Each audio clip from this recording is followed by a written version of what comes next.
Rentah 836 meluruskan seolah bahwa dia yang paling benar. Baca sejarah bangsa Indonesia. Indonesia itu majemuk banyak agama yang berbeda keyakinan. Ya memang benar. Hal itu tidak terbantahkan. Di Indonesia ini bangsa yang majemuk, bangsa yang beragam. Tapi pada video sebelumnya yang saya bahas adalah terkait dengan sistem khilafah yang merupakan konsep dasar dalam Al-Quran. Nah kawan, ketika kita kembali pada sejarah, tentunya saudara kalau misalkan membaca sejarah dengan baik, saudara akan tahu terkait dengan peristiwa perumusan dasar negara yang pada saat itu disebut sebagai Piagam Jakarta. Nah, di Piagam Jakarta tersebut pada alinea keempat yang berbunyi ketuhanan dengan menjalankan hukum syariat Islam bagi pemeluk-pemeluknya. Anda tahu kenapa sampai bunyinya seperti itu? Karena pada saat itu mayoritas adalah orang Muslim yang berada di Nusantara ini. Namun pada tanggal 18 Agustus 1945, maka BPU PKI bersepakat untuk merubah poin tersebut yang sekarang disebut sebagai sila pertama dalam Pancasila, ketuhanan yang Maha Esa.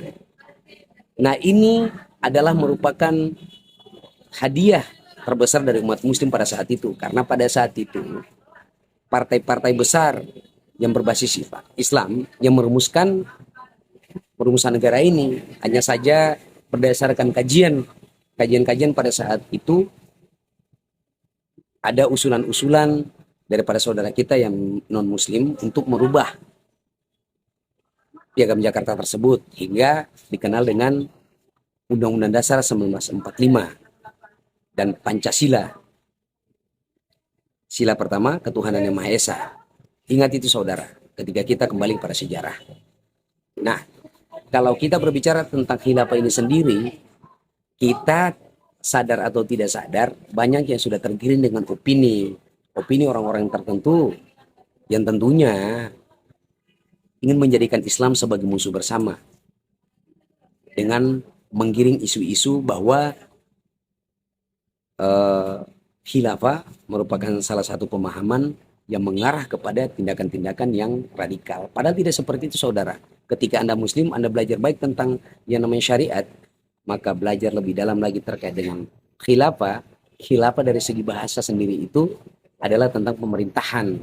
Nah, pemerintahan yang dimana pemimpinnya disyaratkan harus berlaku adil dan menjaga umatnya. Itu saudara.